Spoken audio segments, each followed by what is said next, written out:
today because Emma is on her way home. We had a meeting with Technology for Marketing, the event, about event things, I guess. So yeah, I am alone today and I desperately need to finish editing the podcast, so that is exactly what I'll be doing. If you are joining at some point, please let me know what you are working on. I'm going to be trying to keep on top of all of the comments as they come in. I'm just going to load up TikTok whilst we wait. Profile live. Okay, cool. So, hopefully this is cool. Okay, so let's get going. We are just gonna edit this. Anastasia was just asking me when the episode is going live, and it's going live now as we edit. And I'm kidding. I think we got into like 12 minutes, maybe. Yeah, we listened to that. Yep, we did that. Right, let's start there. So, just checking if anyone's commented. Hi everyone, what are you working on today? What are some of the things that are happening with you? Sorry, I'm a little bit scatty-brained because I'm trying to share all the things. So let me share that. Cool. So we're going to be editing Anastasia's episode together. Finishing editing it, I guess, because I didn't finish it in our live stream. When was the first one? Tuesday, maybe? So yeah, let me know what you're working on if you are working, and let's dig in. Okay, can I build this with Claude maybe? And so, yeah, so you need to be aware of how people are solving it now. And then for each competitive alternative, we look for, okay, what's the unique attributes? I'm listening on 1.5 if anyone's confused at why it's going so manic. Of my software, right, based on that alternative. And then we look for value and proof. So typically these needs to be justifiable numbers, right? So you're saving time, you're saving costs. So something that we can quantify, we can prove, and which is objective and not subjective. And then, we typically also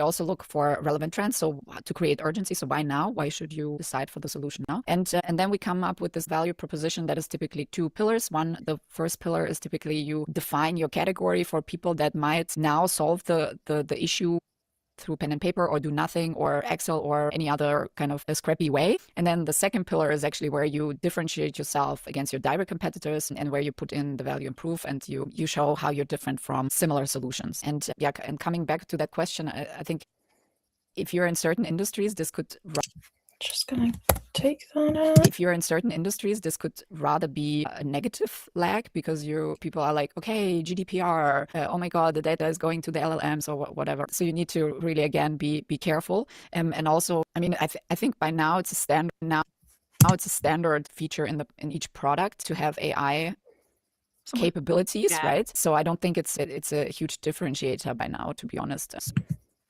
So yeah, you need more than you can't just say, it's that thing of saying if you know what the challenges are that your audience have and your customers have, and AI is part of that solution. I think my view is always, if that is part of the solution, that's fine. If you can articulate why it's part of the solution to the problem that they have. If it isn't, it doesn't need to go in there.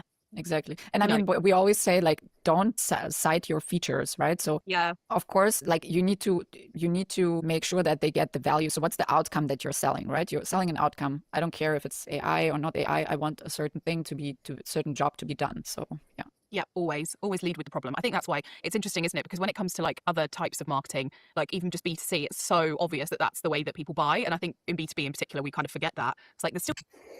Just pausing here. Hi Sam, how are you? What are you working on today? I'm just finishing editing the podcast that was meant to go up earlier today, and my alarm clock fucked me. I was meant to get up at like 5. It didn't go off, and then my dog barked, and I heard people talking outside, and I was like, there is no way that somebody should be outside at this point. Something bad has happened. So I didn't get to finish it this morning. So yeah, Sam, what are you working on? Still humans with problems buying your thing. And that's why they bought the thing, because they want to make their life easier. Exactly. Yeah. It's usually the sort of basic Mm. like reasons for buying new product or service, right?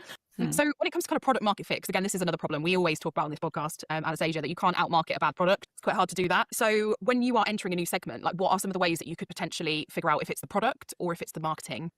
Mhm. I mean, the Can I get rid of them? Oh no, please don't do that. Marketing. the really Sam says, "Oh no, I'm just back from a 3-day event, so working on socials for the next few weeks. We have another event in 2 weeks, so creating videos for that." Oh, cool. What kind of videos are you making? Like promotional videos from other events, or what's the vibe? quick one is if you see there's great retention, but yeah, customers love it once they have it, but you can't get enough of the right ones. It could be rather a marketing problem. If you can get people in, but they don't stick, that's typically a product market fit problem. Or they don't use it enough, or yeah, they churn. So I think a great test is the Sean Ellis test. I probably know that one. So Sean, what is the Sean Ellis test? I don't know it. Sam says it's a partnership event for customers, so videos about what we do as a standout partner. Oh, okay, cool. Are you editing those together yourself, or are you getting someone to do that for you? Do you use Riverside, Sam? I feel like that's a bit of you. test is the Sean Ellis test. I probably know that one. So if you ask this specific segment, how disappointed would you be if this product wouldn't exist any longer? And if 40% to say that they would be very disappointed, then you kind of have product market fit. If not, yeah. And then, yeah, you have to obviously do it on your segment. So other red flags, I would say, are the sales cycles are extending, even if you have good enablement. Every deal requires some kind of customization, or you need to discount. I feel like this happens a lot when people try to go from small to medium enterprises to big enterprises, sorry. All sorts of weird things start happening with the deal, especially the time it takes to close. Every time to close the deal. And we know that this is a common one, like almost everyone is discounting. You have high churn in the first, 90 days or so. Yeah, so I would say these are the ones where you say, okay, this is probably a product market fit problem. Yep. Absolutely. I'm just like, you're on mute, my dear.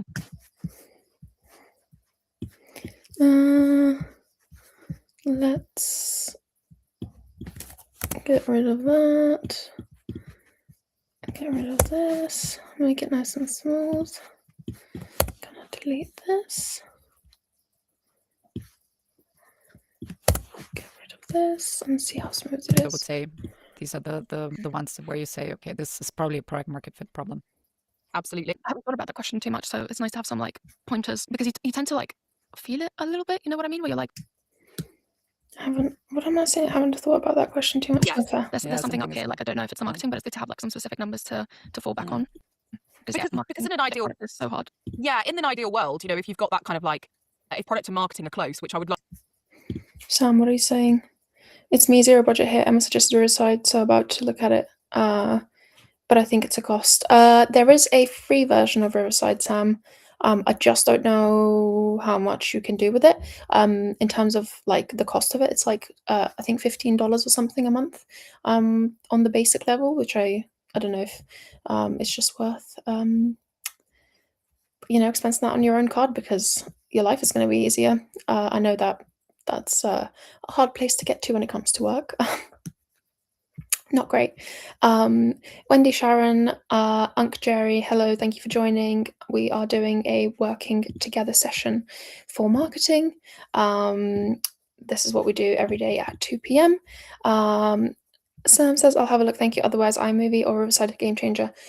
Riverside is a game changer because you don't have to do lots of things manually. So obviously you're watching me manually edit this, but it's because I'm listening through the whole podcast. But for example, like it creates your transcript automatically. So as soon as you put the video in, it transcribes it, and it will then create, I can show you once we're done with this bit, it'll create lots of snippets for you automatically. It will like format things in the right way. You can add captions, that kind of thing. So I think if you're having to do quite a bit of long form video to short form video, it's going to be really helpful for you. If if it's like a one-off, cut some videos together to make it something, then I don't think you need Riverside for that. But if especially if you're doing longer form to shorter form, I think it's really helpful because then you can grab for example, so I can grab the transcripts from here, then put it into chat, get it to write the description, etc., etc. So I think it's good in that sense. But yeah, depends what you need, my love. Like to see more of in organizations. I don't see a lot of that, to be honest. Even when there's a product marketer, I'm like, we're not as close as we could be. And I think, like marketing has the ability to help with product market fit because we can obviously feed back a lot of the information, a lot of the data that tells you whether the product market fit is right. Some of the things you're talking about, Anastasia, like, I don't know, like even if you keep trying to run like G2 review campaigns and you never get any reviews out of anybody, it's highly unlikely that it's just the marketing that's the problem. Like I think you can there are things that we are doing where you can take indication like from what we're doing. Even if your website's got terrible conversion rates, but you're really clear on your website about what you do and you get lots of traffic and you get lots of people clicking around. I think there are signs I think that you could be using, and I'll be honest, like I definitely don't use those enough in conversations with people about product. Because definitely don't get asked about them. No, don't get asked. But we could initiate some of those conversations, couldn't we? As marketers, we could be the ones who are like, okay, I've got a set of metrics from marketing that tell us whether there's a product issue or not. Yeah, and then obviously you go out and validate. Having that conversation is special. That's what I'm going to say. Product and marketing don't work nearly close enough together. Product a lot of the times tends to create what they want to create instead of create what the client wants. So yeah, that is a rough conversation to have. Date it with some of the numbers that Anastasia's talking about, but you can like you say, if you want to, I guess, put your finger on the feeling, but you're talking about router, that's the way to do it, isn't it? Yeah, agreed. Yeah, I can give another example maybe as well with a customer of ours where I went out to talk to their customers, like different segments as well, smaller ones, bigger ones. And the customers basically all told me, yeah, we're actually not really using the software. We're using, because they had a bit of a software plus service approach. So, and most of the smaller companies were only using the service approach. So data protection officer and not the data protection software. And I was like, okay, but you want to be a software company. So we need to figure out who actually uses the software more, who are the power users who actually get value out of it. And so then we discovered that it only makes sense to automate these data. Dude, that's such a common pathway as well. Charles Alistair, thank you for joining. Keith Murphy, thank you for joining. Say hello. What marketing are you working on? Duca, thank you for joining. What is going on in your lives? What marketing are you working on? But yeah, having that transition from service to software is really hard, and obviously your investors only want to see ARR on the table and not the service revenue, which is could be viewed as silly. But yeah, it's a very common problem for new software from service companies. Data privacy things. Once you're a bigger company, you're rather mid-market where you have already a legal person that struggles with these problems. And if you're small, you're like, oh, I don't care. Like I have the data protection officer, you'll figure it out. I don't want to do anything with it, right? So, and that was clearly, okay, we apparently don't have product market fit in this particular segment. I want to ask you a question about that, Anastasia, because obviously Ruta and I do work predominantly with SaaS as well. And there is usually a plus service bit in there. And I have seen the exact example that you're talking about play out where people want the service first and they want the software second. And sort of the software is a bit of a added extra. But then what happens is there's pressure from the VCs and the board with the CEO or the founder because they're like, oh no, we only want to invest where you've got ARR. Yeah. And service doesn't fall into the ARR category. So how do you tackle that kind of conundrum, because that is quite common? Oh, yes. I mean, again, I would try to identify the segment that will most likely benefit from your software, right? And I think you can basically, like the criteria that I said, okay, is it a particular vertical, right? And they have a particular problem. Is it a certain size of people, certain revenue, or maybe also the team size from when they need something like that, right? For example, we also, with this HR software, for example, they only needed a talent acquisition suite once they actually had a VP of talent acquisition, right? And then they were ready for it. So, but yeah, it's quite interesting actually now with all the AI stuff that you almost get like the service component first. So some companies even do this forward deployed engineering bit where they go in, they say, okay, we offer you as a service, we will co-develop something. And Hello, James Taylor. How are you? Drop in the comments what you are working on if you're working on any marketing. We're just editing a podcast together today in the hopes that we can actually put it up and live at the end of this call. And then we'll see what kind of use case and build it for you, customizable. I think that changed a little bit, but if you're a SaaS and you do mostly service. I love the way Anastasia says SaaS. No, don't want that. That's correct. SaaS, and you do mostly ZaaS. I need to start saying that. ZaaS. service. That's a bit of a tricky one, I would say. Yeah. I feel like a lot of service companies also get funding to then turn into SaaS companies, Well, yes, that's very which is common. also a tricky one because, again, the clients that you were servicing as a service company, there's still a lot of service in that, are probably not the same clients that are going to want software because actually, like, the notion of do it yourself versus someone else doing it for you is already, like, very different, right? Different persona, different needs. So yeah, we see that a lot as well. So let's go back to something that we alluded to earlier, which is operational readiness. What are some of the operational, I guess, checks and commitments that you need to think about before you try to break into a new segment? So Girl, this section is wild. Like, I've never seen anyone do this correctly. So I'm really looking forward to listening back to that. I've just looked and I don't think I'm live on LinkedIn right now. Why are we not live on LinkedIn? That's not good. Weird. Sam, if you're still here, is there any way you could look on LinkedIn and see if we're even live? How strange. I can't like reconnect now because I've just tried. Let's see, maybe. Whoa. Hi everyone. I can see a couple of people are on YouTube. Say hello. What are you working on when it comes to marketing at the moment? And I will continue editing the podcast. So resources, process, people, what are those? Systems. Yes. So I think the first thing you need to be aware of once you identified a new segment or you decided to go for a new segment, this changes your whole go-to-market. So which means your product needs to be adapted. Maybe your pricing needs to be adapted, right? So as I said in the early example of the Series B HR tech, if you were a mid-market enterprise and then you're going for a smaller segment now, SMB or something, then okay, what's the pricing then? Which go-to-market motion are you now doing to acquire those customers? So is it still outbound? Is it inbound? Is it product-led, account-based? Then yes, how do you onboard people? The whole marketing bit. So how do you qualify them against your ICP? How you nurture them? How you route them? So essentially everything. So that's why we say, okay, first ICP research, then ICP development. And then once you've taken this decision, you need to do go-to-market team enablement, we call it. So what does that mean for the team? And typically what we do is go into the different teams. And by the way, the teams are obviously already in the development research phase. They're already involved. So they will give their perspective as well. Maybe I forgot to mention that. So the workshopping bit and how sales is selling to various segments. But then the enablement bit is really, what does that mean for your daily work now, right? So if you're in customer success, what does that mean when you were always enterprise and you tended to spend a lot of time on quarterly business reviews with the customers because they're huge clients. You need to make sure you hit the value targets and so on. Now you go for a smaller segment. What does that mean? You cannot do the same, right? You cannot spend as much time because the average contract value is much lower. So you have to do some kind of health check, maybe automated health check. Same for marketing. Okay, your website probably speaks to the enterprise segment, not to the small customer segment. So what do you do? Like, how do you adapt it? What's the messaging? What is the persona you are talking to? Do they do then a free trial or can they self onboard? So there's massive change once you decide that you want to go for a different segment. It's interesting, Anastasia, because like everything you're describing sounds completely rational and pragmatic to us. But the reality is we encounter founders and CEOs all the time that basically like, yeah, that all sounds great. We'll kind of just do it if we can. What's your sense of that? So I was having a bit of an existential crisis the other day where I was like, maybe Ruta and I are wrong. Maybe we shouldn't do all this pragmatic, logical stuff that's granted. Maybe we should just be a bit more like these founders that are like, nah, let's just give it a go and let's all just get on board and like stop making it difficult. Is it possible that it can work if you ignore this stuff? That's my first question. I mean, of course, the other day I had that conversation actually with the founder of an AI native company, very fast growing. And of course, they think, okay, we are vertical agnostic. We're going to just, do a lot of performance marketing and bring in, I mean, they're also focused on SMBs rather than as a really small customers and doing a lot of performance marketing. Hello, Maria. And I think, how are you, my love? Lovely to see you.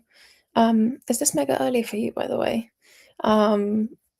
I'm just finishing the editing of a podcast episode that was meant to go up earlier today, but I had a alarm situation where I didn't wake up on time to get it out today this morning. That's great. I'm alone because Emma is on the way home from a meeting we had this morning in London. So yeah, just finishing up. We're at 30 minutes. I'm on 1.5 speed, so we've got 10 minutes left. So 7 minutes of editing or so. To start with, I mean, that can work. But what I typically see is after a certain time of acquiring. Oh, Mara, are you a morning person? Sometimes I used to be a morning person, I think, but sometimes I get messages from Emma at like 7 being like, oh yeah, have a look at this document. I've just updated it, and I'm like, babe, I'm still in bed. Um, yeah. Everyone. They see also that a certain segment is churning. They're spending a certain more time on maybe non-good fit customers to onboard them because they're not as technical. And then you spend a lot of internal resources and money on the. I got you, Mara. Yep, that is a thing. Do you get any time to, like, go back to sleep, maybe a little bit, a touch, have a little nap? We love a nap over here. The onboarding bit, and or you spend a lot of money on even acquiring the customers, as you said, so high customer acquisition cost. So typically I say, yeah, you can try that. But then after some time, they come to us. They come back to us. They come back and they're I mean, like, that's what we yeah, find. Anastasia, you were right. If they can make it a year with that mentality, they're doing all right. But generally, I would say after about 6 months, we get messages where they come back and they're like, oh, wait, maybe Sorry, Mara. Yeah, if you can nap, I highly recommend. we shouldn't have. Yes. But it's very validating to hear that. It makes me feel less insane. We had a conversation not too long ago with someone about like going into the market, and we were like, okay, it's a competitive market. There's a lot out there. Oh, dude, yeah. This conversation went so badly, and I think it's because Emma and I went in super gung ho, and like it wasn't incorrect what we were saying, but just I think we just completely put off the founder there. Brand new, you don't have like the necessary partnerships, etc. So how would we actually go to market with you launching? And we put together a plan that was like fairly hardcore, because like that is probably what they need to get enough customers to keep going. And it was like an immediate no, because they're at the stage where they're like, oh no, it's fine. Like everyone's gonna love it. This is Great great. idea. People are gonna love it. We've got a couple of users, they're gonna love it, and we're like, we hope it's true. We wish you the best of luck. We're here later. Yeah, we'll still be here.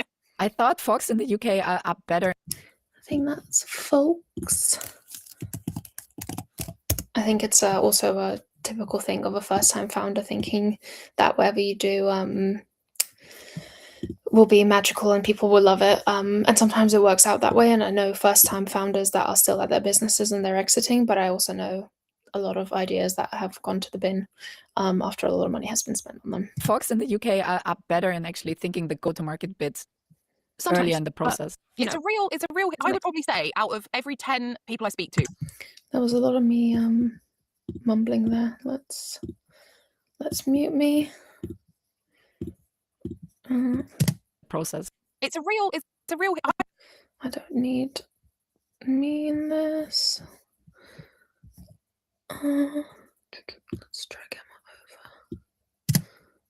over. Folks in the UK are better in actually thinking the go-to-market bits early in the process. It's a real. I would probably say out of every 10 people I speak to, there's one that is very logical and reasonable, and the rest are, I don't know.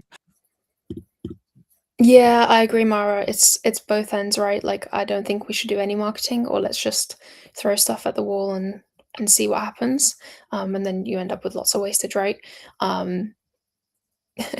Sometimes I wonder why they even bother. We sell gas and oil. Love that. Do you need to sell that? Doesn't that sell itself? Yeah, I know what you mean. I guess part of oil and gas is then trying to seem like you're mitigating all the issues with oil and gas. I don't know if you ever saw that. Who was it? It wasn't Pete. It was Greenpeace that did. Yeah, right. That's why I wonder why they bother with marketing. Did you ever see that Greenpeace?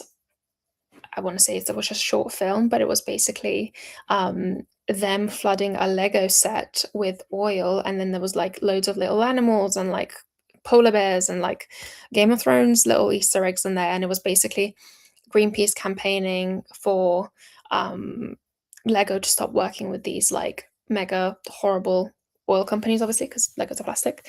I don't know if you ever saw that, but I feel like oil and gas are in that field where they have to try and prevent that from happening. So the marketing is like to make it seem like, we're not doing anything that bad. Maybe, I don't know, you tell me. There's a gradient. Are you still in marketing, by the way, Mara? Like, do you work in marketing, or because I know I think you said you did, but I don't remember if I'm correct there. isn't, right? Like some of them are willing to do it, but then you kind of, I feel like with some people you cross over into the like, I want to do all the things that you're talking about, Anastasia, and then the majority are like, absolutely not. Mm. And then they have a really hard time, and then we either come back or or they push on, They run out of money. They run out of money. Mm. Yeah. Happens all the time.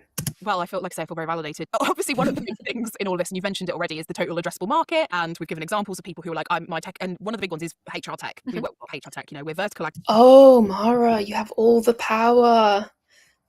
Very cool. Very cool. I'm not in marketing, I'm in procurement. Yeah. I'm sure you see all of the fun bills that come through for what needs to be paid for. Yeah. Agnostic. We can sell to anybody and everyone, but actually that causes a lot of problems, especially if you're going to try and go after a new segment, because you actually can't be all things to everybody. So what are some of the conversations that you have around that, and how do you try and like convince people not to just try and market to everybody? Yeah, I mean, the biggest one I think is the messaging bit, right? So if you say you're vertically agnostic, that means you have to have, because I mean, verticals are still different, right? So if you're, for example, decide to do outbound, and you say, okay, the verticals are pretty similar in a way that they all have a CFO, for example, just making stuff up. Then the question is still, once you do outbound bit, what message are you sending them? So is it the same for each vertical? Probably not, because they have the CFO in the finance vertical versus the CFO in the manufacturing vertical is probably different, has a different problem. And I mean, with the whole AI craze, you're now oh yes, exactly. I'm in procurement legal, so I get to go yell at vendors that businesses claim did not provide services appropriately. Oh, that's really cool. I really wish I had someone like you, Vara. I'm currently reviewing a proposal for something, and red flags everywhere. So I'm trying to like figure out if I need to like de-risk stuff within that contract, because I'm not so sure. But yeah, I would love to have someone like you, Mara. That sounds like a stressful job for you, but like a very lovely thing for your teammates to have, the rest of your company to have. able to personalize it, right? So you still need to kind of, even if you say, okay, I want to go for various verticals, you still need to adapt the messaging. So that's one point. And I think the Oh, this reminds me of a story that I had. That's a weird thing to say. This reminds me of one vendor that we worked with years ago when we were still in house, and they were doing a survey and something else for us, and literally they just wouldn't respond to us, and we were like, "What the fuck?" Like this was like our big report of the year kind of thing. To this day, I'm pretty sure they just made up all the answers and they didn't actually survey anybody, because we literally couldn't get in touch with them.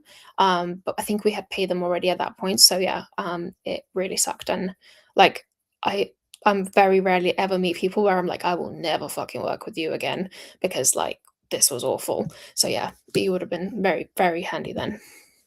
most interesting one is that, what I see is why founders are struggling to do a clear, or to define a clear ICP, is that they think they will leave money on the table. But actually the opposite is true. Oh my God, so true. We had like, 50,000 people in the database, but like, that was very stressful. Like, yeah, in general, that job was very enjoyable, but that one round of report was awful. Because you will get more revenue from a good fit customer than if you're doing spray and pray and vertical agnostic and whatnot. So I think you will see it in the numbers very quickly. And especially if you're early stage, you need to just focus. You cannot you don't have a huge team to do multiple go-to-market motions, multiple segments, because you need to customize everything for each segment, right? Indeed. Yeah. It's interesting as well with the vertical agnostic thing, because I think quite a lot of the founders I speak to anyway would say, oh yeah, but we're doing okay. But actually, if you doubled down, you'd be doing more than okay, wouldn't you? Because I think at the moment they probably don't look at things like the actual wastage and the inefficiency in their marketing spend, in the time they're seeing. Yeah, I feel like getting money on the table is more important than any of those other things, especially if you're in early stage, which is why Emma and I work in early stage, which is why this is such a bugbear for us. CSM spend, trying to retain, like you say, bad fit customers, in the sales cycle length with bad fit customers. There's probably like a bit of work. Sam, I see you're back. I'm not on LinkedIn, am I? I'm not going mad. Like LinkedIn is just not streaming. today. I think I have to like schedule the event beforehand for it to stream on LinkedIn. If I'm not wrong, I didn't schedule this one. I just went live. That they do there to kind of maybe surface some of that stuff. I've actually been with a client who's done a repositioning, and what they've discovered is actually their product's great for businesses that have like deskless workers, because they're the customers that we retain the longest, that have the highest adoption of the product, and they used to market like that and they stopped because they wanted to go after everybody, and they've taken a hit. There's churn. So I'm like, now we've repositioned ourselves back against like what the product's actually used for and the type of customers that use it. So I think there's a lot to be learned for like actually being like, no, it's okay to be those people. Like it's good, it's a good thing that those people like the product and use it and you retain them, because lifetime value is as important as the instant hit of like getting a contract signed, isn't it? So yeah, absolutely. I mean, especially in times where now everyone is questioning how many tools and software you actually have within the company. But yeah, I feel like pulling the data, showing the founder, okay, see, based on the data, we have a bunch of customers that are really not a good fit. Should let them go. I think that helps a lot. Also, mega scary, and nobody wants to do it because, like, what do you mean you have to let go of customers? Yes. Vile. there is such. I hate the word churn because I feel like it's the thing that scares everyone. But actually, there should be a category of acceptable churn, which is basically bad fit customers. If they're a bad fit from the get-go, it's not good for anybody. It's not good for them. Also, it can create other problems like reputational issues, which I think people then don't think through. It's like, actually, if you've got a bad fit client and they're complaining all the time, what are they actually saying to their network about your business? So I do think that like thinking about it like that as well helps, because it is ultimately, it's like, if you have good relationships with people, you can retain your clients. If you have good product, if you have good service, and you retain people, then people are going to say good things about you. If you don't do that, they're going to say bad things about you. Yeah, exactly. Which then makes it all even harder. Yes, you want to create that flywheel, right? Absolutely. I wish the flywheel had really taken off, guys. Instead, we're still stuck with this funnel mentality. That's true. Yeah. Ruta, do you want to do the gossip? Yeah. Let's delete that little. Oh. True. It's been a great conversation. Mochi, you The good? dogs. You're sleeping, barking. It's cute, but you're done? Okay. It's been an awesome conversation. Yeah, super practical. So if you're listening to this, I hope you've got loads of takeaways and lots of things to look at now that you've... What did I just say? Let's delete that. Oh,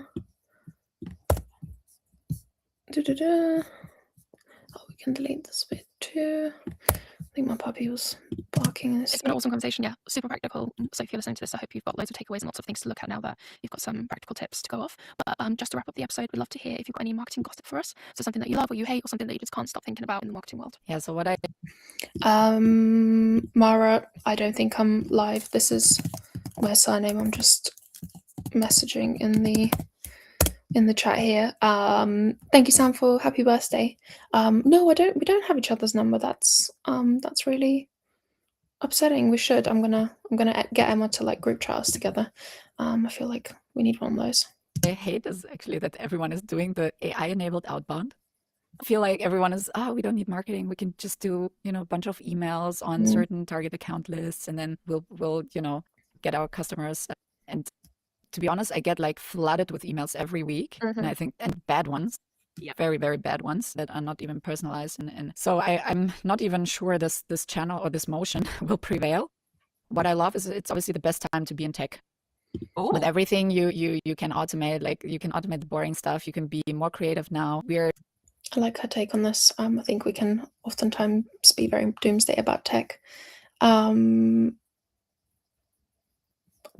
Did I put the TikTok in the chat? Did you put it in the TikTok chat? Yes, I did. It's also it's SUDMANTAITE. I'm very foreign, Mara, so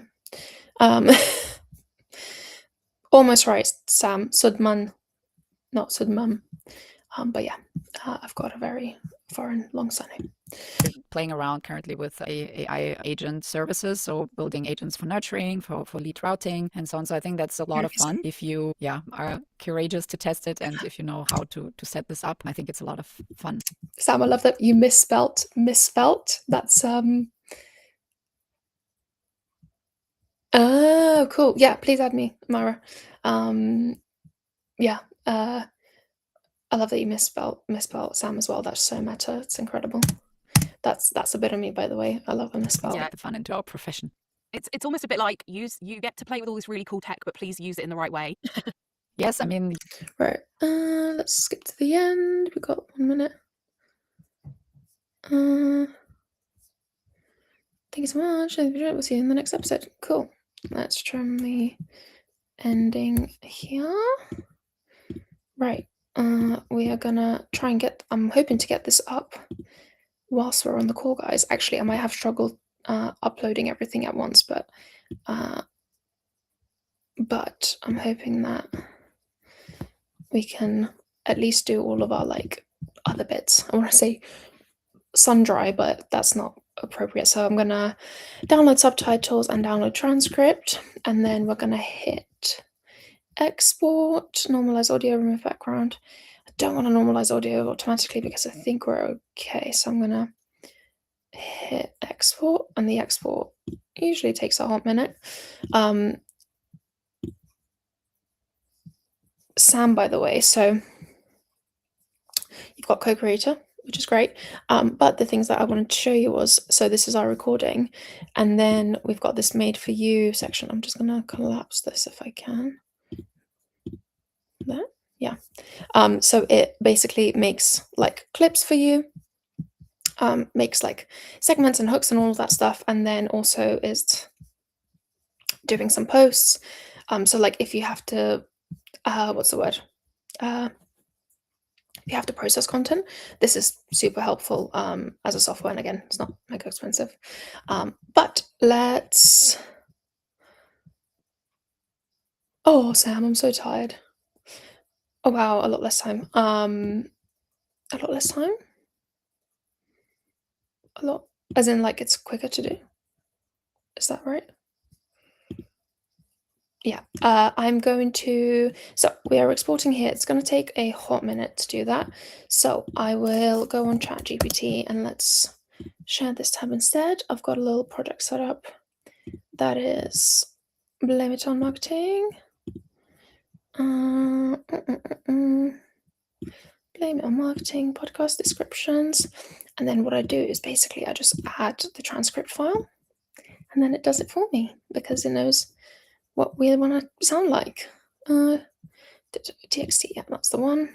So it's going to give me some title suggestions and also going to summarize the episode, basically. Yes, quicker to do. I'll just go to bed, shall I? Yeah. Take a nap, babe. I was just saying tomorrow we love a nap here at Blame It on Marketing. There's nothing wrong with it. I think it's very productive. Right, 5 catchy title variations. New segment, new problems. That's cute. I like that. Don't change the new segment until you've earned it. Not sure what that means. ICP reality check. Vertical agnostic is a trap. Segment expansion playbook. Yeah, I think I like the first one the best because I think it's most descriptive. So we're just gonna pop into Buzzsprout. I'm going to skip my content for now, and I'm just going to do the. I do think it's too long. I'm going to take out without breaking. Cool, and then it's going to be. God, what is it? Episode 112. Wow, I'm just. With is it Anastasia? I think it's Anastasia. I'm just going to share this tab instead. Yes, what is Anastasia's surname? Is it Rogers? No, I feel like I'm losing my mind. I'm just popping onto LinkedIn, guys, but I'm not going to share my LinkedIn, so I don't show everyone's business on there. Mara, I've just seen your connection. We've connected now. How exciting. TikTok to LinkedIn. Never thought we'd do that progression, right, in our relationship. Anastasia. Is it Albert? Albert. Cool. Where were we? In Buzzsprout. Albert. Awesome. Still a touch long, but well, it's fine.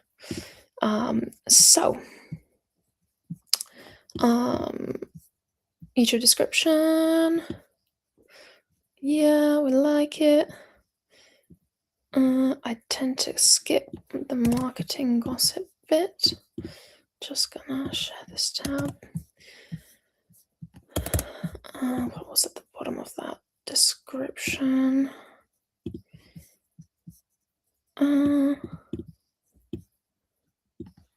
Let's copy that bit in. Where are we? Boop. Very good. Okay. Season 14, I believe, still. Although I should double check if we are still in the same season, because now we don't take a break. I can't mentally like divide the seasons up. No, this is the first episode of season 15. Wow. How exciting. All right. Boop, boop. I don't know if we should even keep seasons anymore because like we just do it continuously, right? Anyway, lots of internal questions for me. So I'm going to just close chat and then let's see if we are, oh yay, we are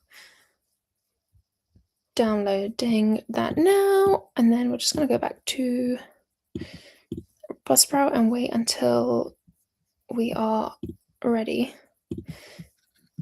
to upload. I don't know how well I'm going to be able to upload in this because I am obviously live streaming, which is a drain on the internet in its own, but my mum does have very, very fast internet here. So hopefully I'm going to go hit publish immediately.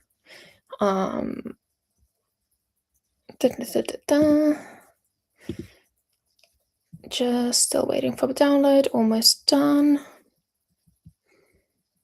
Oh, it's really fun. You can like scroll in here through Restream instead of through the website itself. It's quite cool actually. I've got control of the page, even from the other platform. Are we done? Are we done? Almost. Oh, I love that we're waiting for things to download. It's like watching paint dry. 3, 2, 1. Okay, choose file. And that's the one. I wonder how long it's gonna take to upload. Oh my god, look at my mum's internet. I'm literally live streaming and oh, hi James. What's a good way to teach ChatGPT your voice? All my writing is for work. I normally use memes when communicating with friends. Do you mean my voice as in like the work bit or the personal bit? So what I did with the chat that you saw earlier is basically that I've created it's not a custom GPT, but it's a custom project. Let me just get back on ChatGPT. So I have created a project here, and then if we hit edit on the project, you can have sources.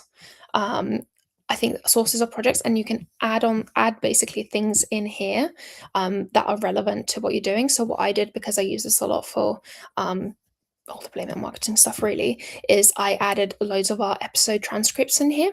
And then from that, I basically ask it to use the tone of the episode as the description. So it kind of matches the tone of like what we're talking about. I kind of ask it to be a touch more spicy usually, but this is a good way if we create a project to just program it in one go, and then it will kind of keep knowing how to do things.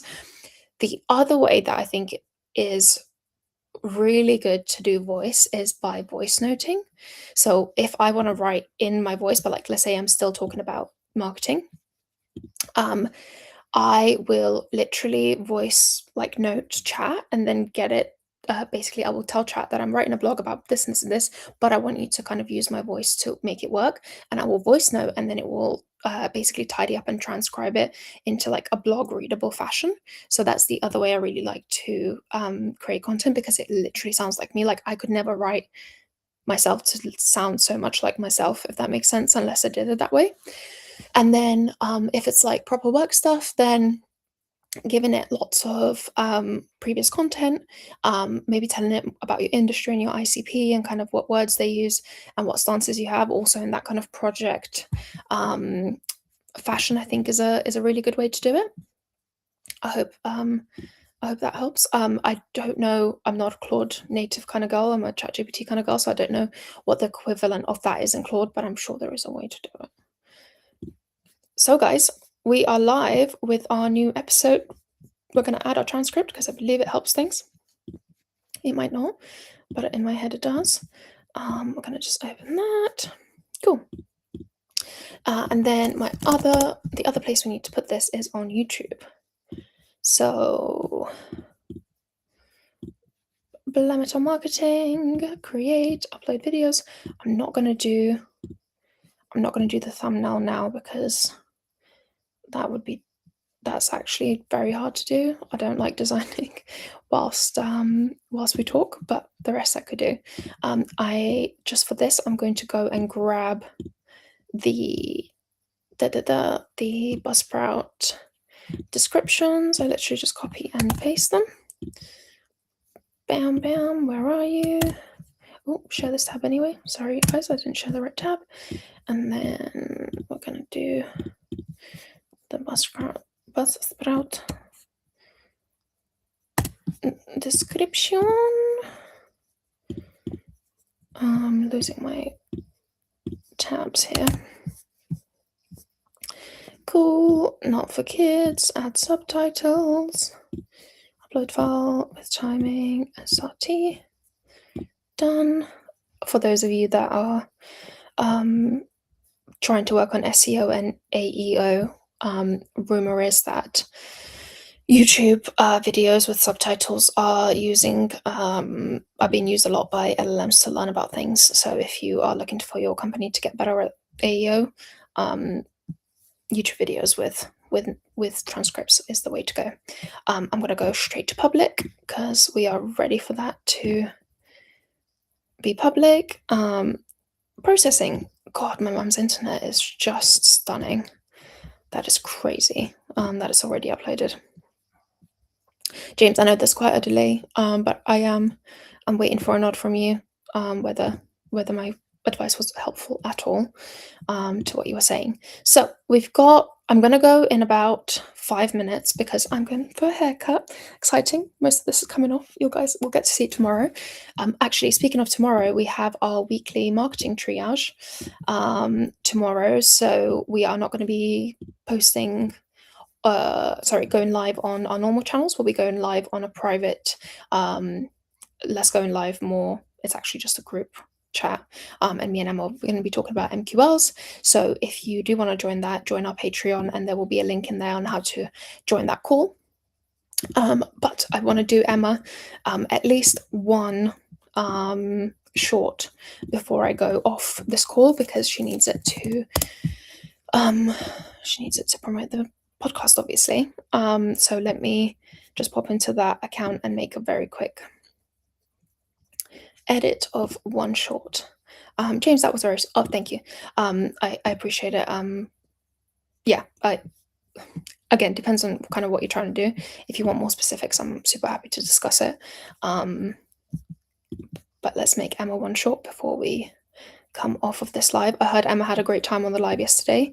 There was cowboy hats, there were Roblox situations, like she had a great time. I didn't need to be there. Cool, so let's see.